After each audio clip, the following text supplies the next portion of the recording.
Our conversation is with Mr. Yuri Alexandrovich Bezmenov. Mr. Bezmenov was born in 1939 in a suburb of Moscow. He was the son of a high-ranking Soviet Army officer. He was educated in the elite schools inside the Soviet Union and became an expert in Indian culture and Indian languages. He had an outstanding career with Novosti, which was the, and still is, I should say, the press arm or the press agency of the Soviet Union. It turns out that this is also a front for the KGB. He escaped to the West in 1970 after becoming totally disgusted with the Soviet system, and he did this at great risk to his life. He certainly is one of the world's outstanding experts on the subject of Soviet propaganda and disinformation and active measures. When the Soviets use the phrase ideological subversion, what do they mean by it? Ideological subversion is the process which is legitimate, overt, and open. You can see it with your own eyes. All you have to do, all American mass media has to do, is to unplug their bananas from their ears, open up their eyes, and they can see it. There is no mystery. There is nothing to do with espionage. I know that espionage intelligence gathering looks more romantic. It sells more deodorants through the advertising, probably. That's why your Hollywood producers are so crazy about James Bond type of thrillers. But in reality, the main emphasis of the KGB is not in the area of intelligence at all.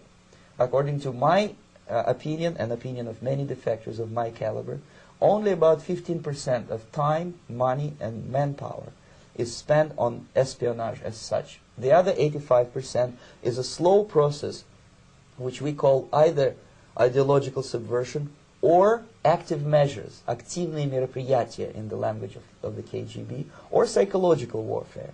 What it basically means is to change the perception of reality of every American to such an extent that despite of the abundance of information, no one is able to come to sensible conclusions in the interests of defending themselves, their families, their community, and their country. It's a great brainwashing process which goes very slow, and it's divided in four basic stages. The first one being demoralization. It takes from 15 to 20 years to demoralize a nation. Why that many years? Because this is the minimum number of years which requires to educate one generation of students in the country of your enemy, exposed to the ideology of the enemy. In other words, Marxism-Leninism ideology is being pumped into the soft heads of at least 3 generations of American students without being challenged or counterbalanced by the basic values of Americanism, American patriotism. Most of the activity of that department was to compile huge volume of information on individuals who were instrumental in creating public opinion. Publishers, editors, journalists, actors, educationalists, professors of political science, members of parliament, representatives of business circles. Most of these people were divided roughly into groups. Those who would toe the Soviet foreign policy, they would be promoted to the positions of power through media and public opinion manipulation. Those who refused the Soviet influence in their own country would be character assassinated or executed physically come revolution. Same way as in the small town of Hue in South Vietnam, several thousands of Vietnamese were executed in one night when the city was captured by Viet Cong for only 2 days. And American CIA could never figure out how could possibly communists know each individual, where he lives, where to get him, and would be arrested in one night, basically in some 4 hours before dawn, put on a van, taken out of the city limits and shot. The answer is very simple. Long before communists occupied the city, there was extensive network of informers, local Vietnamese citizens, who knew absolutely everything about people who are instrumental in public opinion, including barbers and taxi drivers. Everyone who was sympathetic to the United States was executed. Same thing was done under the guidance of the Soviet embassy in Hanoi, and same thing I was doing in New Delhi. To my horror, I discovered that in the files where people were doomed to execution, there were names of pro-Soviet journalists with whom I was personally friendly. Pro-Soviet. Yes. They were idealistically minded leftists who made several visits to USSR. And yet, the KGB decided that come revolution or drastic changes in political structure of India, they will have to go. Why is that? Because they know too much. Simply because, you see, the useful idiots, the leftists who are idealistically believing in the beauty of Soviet socialist or communist or whatever system, when they get disillusioned, they become the worst enemies. That's why my KGB instructors specifically made a point, never bother with leftists. Forget about these political prostitutes. Aim higher. This was my instruction. Try to get into large circulation, established conservative media. Rich, filthy rich movie makers, intellectuals, so-called academic circles. Cynical, egocentric people who can look into your eyes with angelic expression and tell you a lie. These are the most recruitable people, people who lack moral principles, who are either too greedy or too suffer from self-importance. They feel that they matter a lot. These are the people who KGB wanted very much to recruit. But to eliminate the others, to execute the others, don't they serve some purpose? Wouldn't they be the ones they rely on? They serve purpose only at the stage of destabilization of a nation. For example, your leftists in United States, all these professors and all these beautiful civil rights defenders, they are instrumental in the process of the subversion only to destabilize the nation. When their job is completed, they are not needed anymore. They know too much. Some of them, when they get disillusioned, when they see that Marxist-Leninists come to power, obviously they get offended. They think that they will come to power. That will never happen, of course. They will be lined up against the wall and shot. But they may turn into the most bitter enemies of Marxist-Leninists when they come to power. And that's what happened in Nicaragua. You remember most of these former Marxist-Leninists were either put to prison or one of them split and now he's working against Sandinistas. It happened in Grenada when Maurice Bishop was already a Marxist. He was executed by a new Marxist who was more Marxist than this Marxist. Same happened in Afghanistan when first there was Taraki, he was killed by Amin, then Amin was killed by Babrak Karmal with the help of KGB. Same happened in Bangladesh when Mujibur Rahman, very pro-Soviet leftist, was assassinated by his own Marxist-Leninist military comrades. It's the same pattern everywhere. The moment they serve their purpose, all the useful idiots are either be executed entirely, all the idealistically minded Marxists, or exiled or put in prisons, like in Cuba. Many former Marxists are in Cuba, in prison. So basically America is stuck with demoralization, and unless, even if you start right now, here, this minute, you start educating new generation of Americans, it will still take you 15 to 20 years to turn the tide of ideological perception of reality back to normalcy and patriotism. The result you can see. Most of the people who graduated in the 60s, dropouts or half-baked intellectuals, are now occupying the positions of power in the government, civil service, business, mass media, educational system. You are stuck with them. You cannot get rid of them. They are contaminated. They are programmed to think and react to certain stimuli in a certain pattern. You cannot change their mind, even if you expose them to authentic information, even if you prove that white is white and black is black, you still cannot change the basic perception and the logic of behavior. In other words, these people, the process of demoralization is complete and irreversible. To get rid society of these people, you need another 20 or 15 years to educate a new generation of patriotically minded and common sense people who would be acting in favor and in the interests of the United States society. And yet these people who've been programmed and, as you say, in place and Yes. who are favorable to an opening with the Soviet concept, these are the very people who would be marked for extermination in this country? Most of them, yes.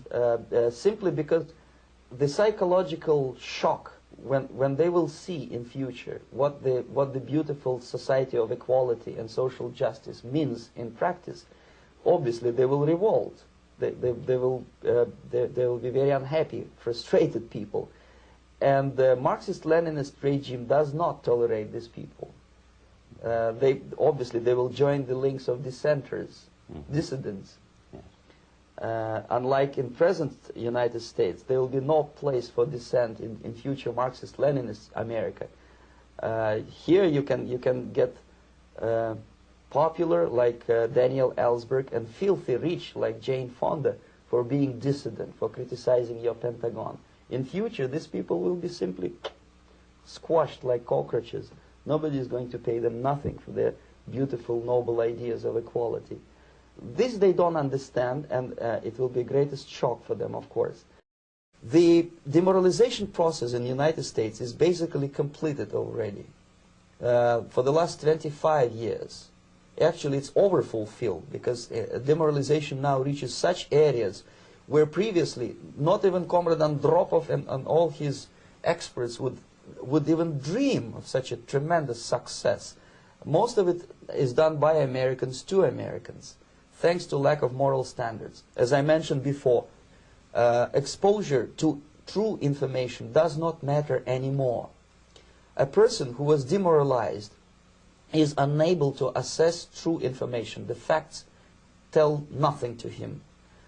Even if I shower him with information, with authentic proof, with documents, with pictures, even if I take him by force to the Soviet Union and show him concentration camp, he will refuse to believe it until he is going to receive a kick in his fat bottom.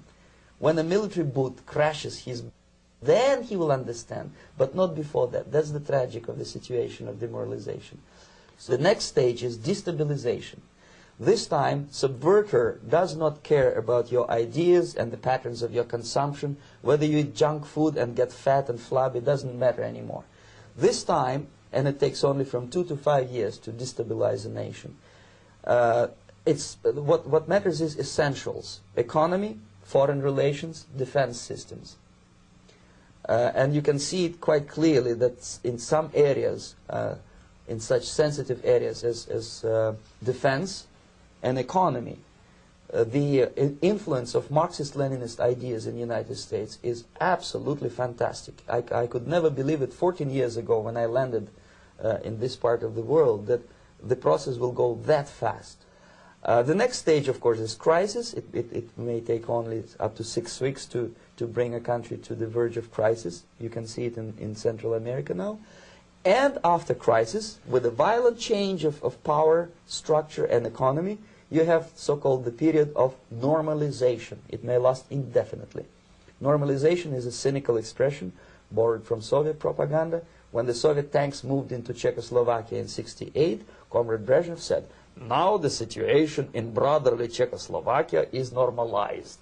This is what will happen in the United States if you allow all these schmucks to bring the country to crisis, to promise people all kind of goodies and the paradise on earth, to destabilize your economy, to eliminate the principle of free market competition, and to put a big brother government in Washington, D.C., with benevolent dictators like Walter Mondale, who will promise lots of things, never mind whether the promises are fulfillable or not.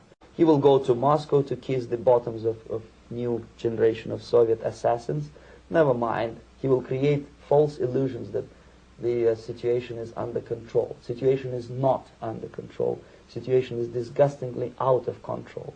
Most of the American politicians, media, and educational system trains another generation of people who think they are living at a peacetime. False. The United States is in a state of war, undeclared total war against the basic principles and the foundations of this system. And the initiator of this war is not Comrade Andropov, of course. It's the system.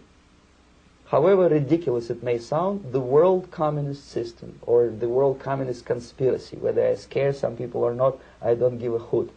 If you are not scared by now, nothing can scare you. But you don't have to be paranoid about it. What actually happens now, that unlike myself, you have literally several years to live on unless the United States wake up. The time bomb is ticking, that every second the disaster is coming closer and closer. Unlike myself, you will have nowhere to defect to, unless you want to live in Antarctica with penguins. This is it. This is the last country of freedom and possibility. Okay, so what do we do? What is your recommendation to the American people? Well, the immediate thing that comes to my mind is, of course, there must be a very strong national effort to educate people in the spirit of real patriotism, number one. Number two, to explain them the real danger of socialist, communist, whatever, welfare state, big brother government. If people will fail to grasp the impending danger of that development, nothing ever can help United States. You may kiss goodbye to your freedom, including freedoms to homosexuals, to prison inmate. All this freedom will vanish, evaporate in 5 seconds, including your precious lives. The second thing, the moment at least part of the United States population is convinced that the danger is real, they have to force their government. And I'm not talking about sending letters, signing petitions, and all this beautiful, noble activity. I'm talking about forcing United States government to stop aiding communism.